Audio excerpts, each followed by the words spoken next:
Lieutenant Commander Spock is a legendary character who needs no introduction. Played by actor Leonard Nimoy in the original series, which ran from 1966 to 1969, Spock is arguably the most iconic, the most admired, and most recognizable character in the series, and he might possibly be the most memorable character in the history of television and cinema. During the production of the original Star Trek television series, makeup artist Fred Phillips was contracted by Desilu Productions to create the pointed ear appliances for Nimoy's character. The prosthetic devil-like ears were very delicate and only lasted a single application on a single day of shooting. Over the span of 3 years, it is estimated that the number of ears made for the production could be in the thousands, and almost each one of them was tossed in the trash after shooting had wrapped. Just a few weeks ago, as I was working on my Bruce shark fin video, I was approached by someone at the college. This person was a huge fan of Jaws and wanted a photo with my shark fin. I allowed it, and we got to talking. This person mentioned that they had some old Star Trek props, but wasn't sure if they were authentic. After asking some of the standard questions, I learned that about 20 years ago, this person had attended an estate sale in Carmel, California, which was selling some items which were the property of an elderly Chinese man who had recently passed away, and that they had acquired 2 items from this sale, a tricorder prop and a stone mold, which was inscribed with Leonard Nimoy's name.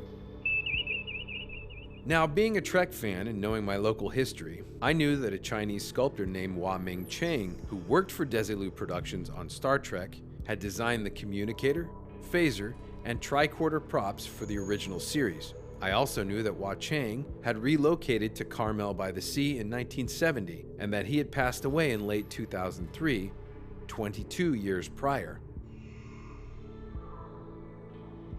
So here it is, the mold in question.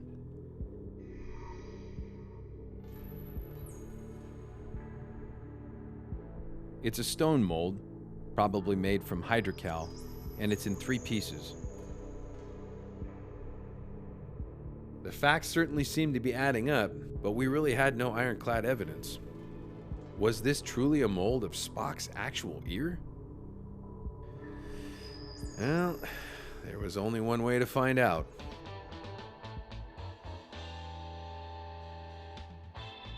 First, I'll start with some mold release.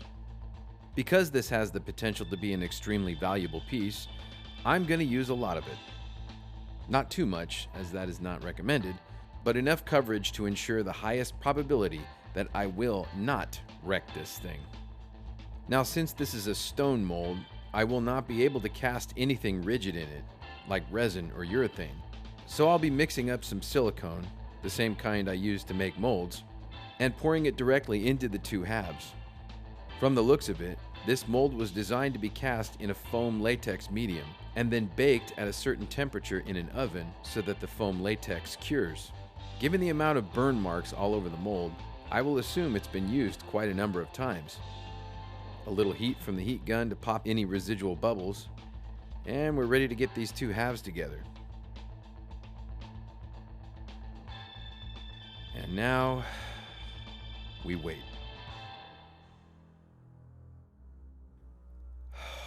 Okay, here we go. Now, I knew it might be tough to get these mold pieces apart, but I didn't expect it to be this bad. Given the age of this mold and the fact that it had been heated and cooled so many times, it was very possible that this thing could crumble into 100 little pieces. I'm not exaggerating when I say that attempting to pry this thing apart felt like I was disarming a bomb.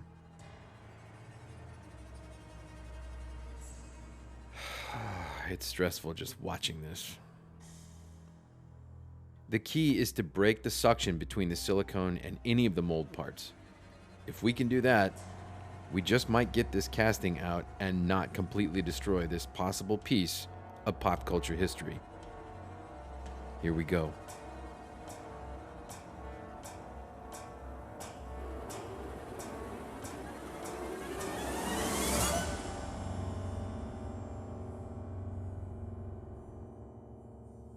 And what do you know?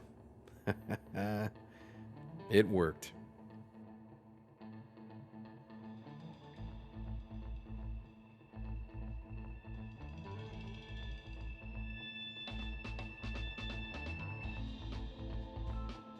And it looks like it is in fact a darn near perfect cast of a Vulcan ear, as well as the life cast of Leonard Nimoy's ear on the inside.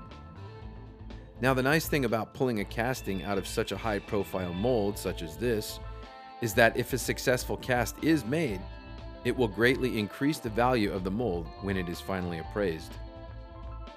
It has been reported in several documentaries by Nimoy himself that the first several attempts at the prosthetic ears were not successful. They were uncomfortable, difficult to apply, at times even painful, and just generally a burden on both Nimoy and Phillips. Finally fed up with the ears, Fred Phillips demanded from Desilu that new life casts and brand new ear molds be made by a different mold-making effects team than the one prior. Desilu understood the issue, but refused to pay for a new design team to fix the ears, citing that they had already paid the original crew and that they should be the ones to solve the problem. This was very frustrating for Phillips, who decided to spend $600 of his own money to finance another effects artist of his choice to fix the ears. He reached out to some colleagues of his at MGM Studios, and just before the first day of shooting began, the new ears arrived on set and the problem had been solved. So here we have the silicone casting of Spock's ear. Notice the little brown bits that adhered to the ear and the flashing. These are remnants of the last foam latex casting that was made in this mold, perhaps almost 60 years ago. We will trim the ear away from its flashing now, very delicately, to prepare it for the remolding process.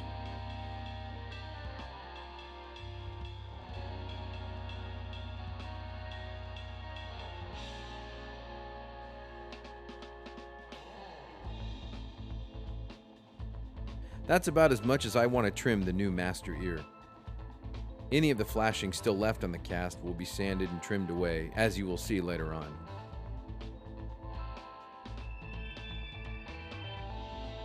Now, the only thing that sticks to silicone is silicone. So how are we going to make a new silicone mold from a silicone ear? Well, it is similar to the process of making a two-part mold, in that once the mold wall is removed, the silicone half is sprayed with release and then poured over again, making two halves that will not be bonded together. But first, we need to figure out how to suspend the ear inside the mold cavity. My colleague suggested very fine baling wire, which I agreed was a good idea. But again, nothing sticks to silicone but silicone. So how do we attach the wire to the ear? Then I figured it out. I will very gently poke two tiny holes in the ear and push the wires into them, therefore suspending the master prop without gluing or permanently attaching anything to the ear.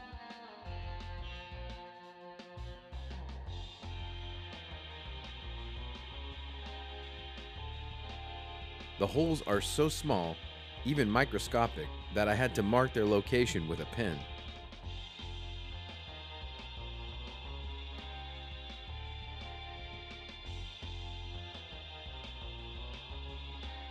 Next, I will trim the wire on the mold base to the height of the connection points on the ear, where the holes are, and simply push the ear onto the wires.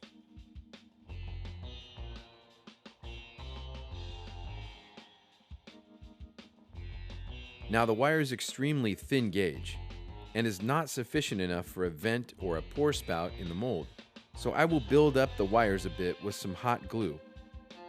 This will widen the suspending wires into a large enough channel to pour in resin and vent out air when making a casting. The hot glue is non-destructive to the silicone ear, so when I remove the wires, I don't have to worry about the glue tearing away from the master ear. It just simply won't stick. For a silicone to silicone release, I only trust Man Ease Release 200. Now, I know that sounds like an endorsement, but they have not compensated me in any way. I've had trouble with two silicone halves undesirably sticking together in the past whenever I use any other release agent. That's it. All that's left is to wall up the mold base.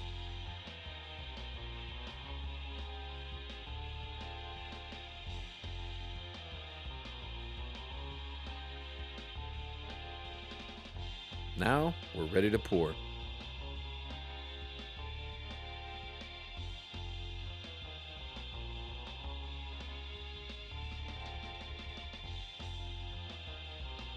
Because there are a few areas where an air bubble can get trapped under the part, I will cover the top of the mold walls and flip the mold upside down, and then slowly turn it right side up again.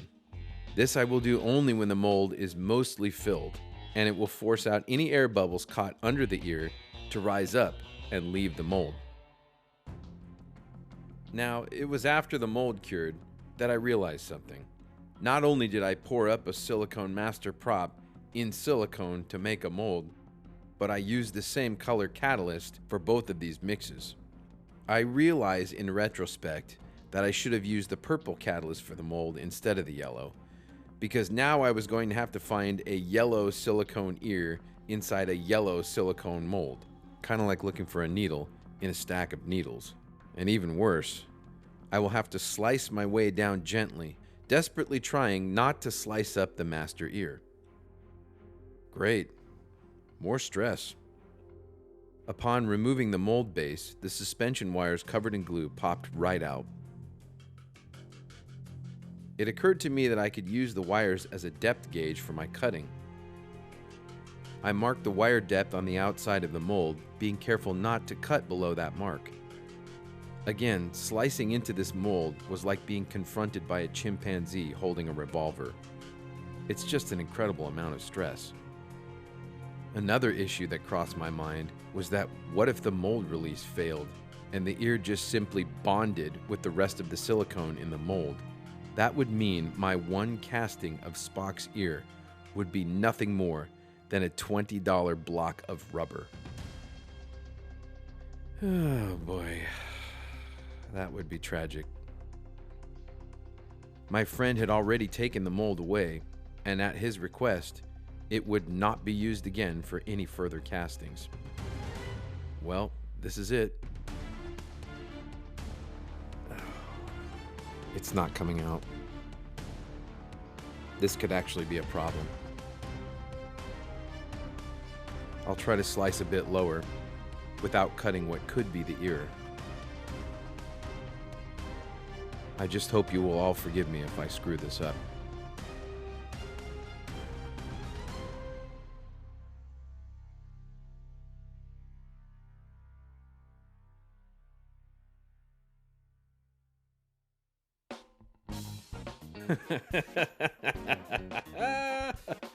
You gotta admit, I had you going there for a second. Thanks for being such good sports. Anyway, let's make one of these things. I'm using Model Pro from Special Resin and Chemical. It's my go-to resin for casting small props. It's got a very low viscosity, and it's also very dense, which helps any bubbles to rise out of the mold. Again, I cover the top of the pour spouts and roll the mold around to force any trapped air out into the vents. You can tap and squeeze the mold as well. They're all good techniques.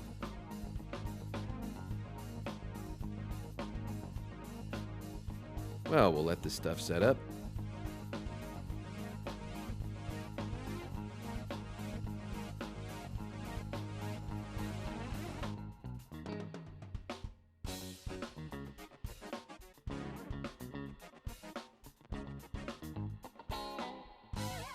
And here we are. Our first successful rigid Spock ear. I always saved the first cast out of the mold as a safety pull, so I made another ear. I mixed in some tint with this one to make it a bit more like the skin tone of our favorite Vulcan. After trimming off the pour spouts, it's time to grab the diamond tips and start cleaning out those connection points where the glue and wire was suspending the ear.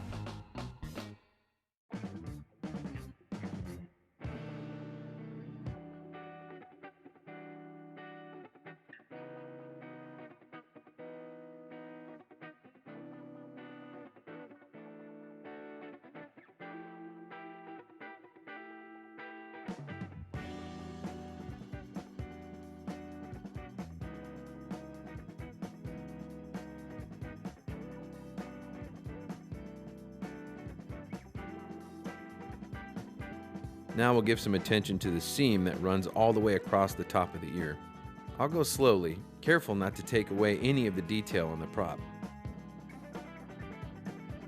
Sanding, filing, sanding again, filing again. Exciting stuff.